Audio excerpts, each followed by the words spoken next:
Police हिरासत में खड़े चौधरी की टांगें कांपने लगीं। कपूर साहब ने फिर कहा, और दूसरे पैकेट में वो कैसेट है जिसमें दिलावर सिंह की आवाज भरी है। इस कैसेट में दिलावर सिंह ने स्वयं स्वीकार है कि कृपाल का खून उन्होंने किया है। साथ ही उन्होंने ये भी स्वीकार किया है जिस रिवाल्वर से उन्होंने गोलियां चलाई थी वो अवैध है और उनके कमरे की अलमारी में रखी है। दिलावर सिंह का सिर घूमने लगा। विटनेस बॉक्स में खड़े विजय के चेहरे पर खुशियों भरी चमक फैल गई। कपूर साहब ने एक पल रुककर फिर कहा, किंतु योर ऑनर, मेरी अदालत से प्रार्थना है कि इस कैसेट को सुनने से पूर्व मुझे दिलावर सिंह से चंद सवाल पूछने की इजाजत दी जाए। इजाजत है। चौधरी विटनेस बॉक्स में लाया गया।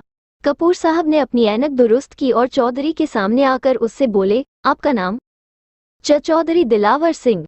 क्या आप ये स्वीकार करते हैं कि आपके एवं मृतक कृपाल सिंह के बीच पिछले 2 वर्षों से एक जमीन के कारण मुकदमा चल रहा था और आप दोनों के बीच बोलचाल भी न थी? ये सच है। क्या ये भी सच है कि जिस सुबह कृपाल सिंह का खून हुआ उस रात हरिया आपकी हवेली पर गया था? नहीं। तो क्या ये भी झूठ है कि आप कृपाल सिंह के अपने मकान में पहुंचने से पहले ही वहां आकर हरिया के कमरे में छुप गए थे? मैं उस समय सोनूपा में था। अर्थात आप ये कहना चाहते हैं कि आपने कृपाल सिंह का खून नहीं किया। मेरा इस खून से कोई संबंध नहीं। खैर छोड़िए, अब एक बात सोचकर बताइए, आप 15 जून की शाम लगभग 4 बजे शहर आए थे? मुझे याद नहीं। आपको अर्चना लॉज के सामने विली नाम की युवती मिली थी और आप एकाएक ही उसकी ओर आकर्षित हो गए थे। ये झूठ है। छोड़िए, किंतु ये तो सच है कि आप विली के साथ राजा होटल में गए थे और रूम नंबर 8 में ठहरे थे। वहां आपने विली के हाथों शराब पी थी और शराब के नशे में विली के प्रश्नों के उत्तर दिए थे। यह भी गलत है। थैंक यू दिलावर सिंह, कपूर साहब ने कहा और इसके पश्चात अपनी जेब से एक बिल निकालकर वह जज महोदय से बोले, योर ऑनर, यह राजा होटल का बिल है जो चौधरी दिलावर सिंह के नाम है।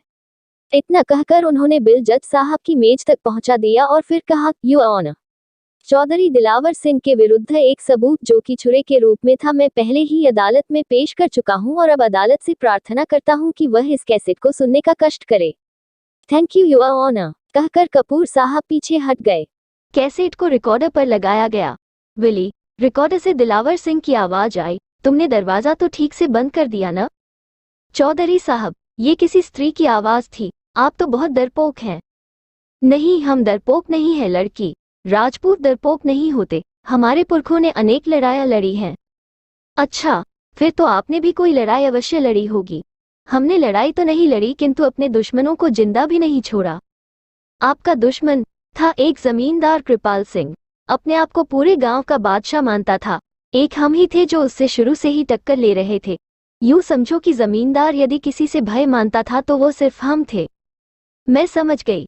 आपने उसका खून करा दिया होगा। कराया नहीं था बल्कि स्वयं किया था, अपने हाथों से। हाँ। ओह माय गॉड, और जानती हो हमने क्या किया? क्या किया? एक तीर से 2 शिकार किए। वो कैसे?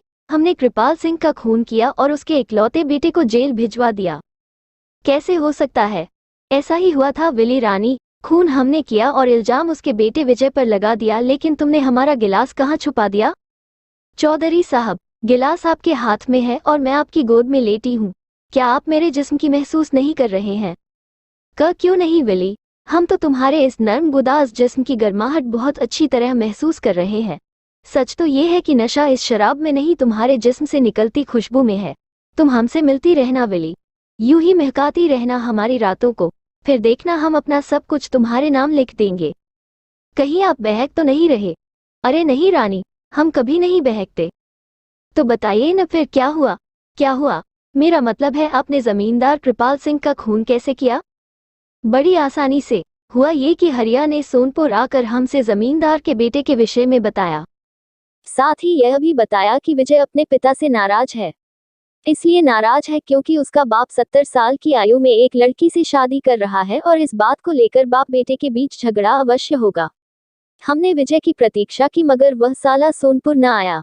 आता तो यह खेल वहीं खत्म हो जाता, मगर फिर भी किस्मत ने हमारा साथ दिया और शादी न होने पर जमींदार शहर चला आया। हमें पता चल गया था कि जमींदार शहर जाएगा, अतः हम उससे पहले ही उसके मकान में पहुंच गए और हरिया के कमरे में छुप गए।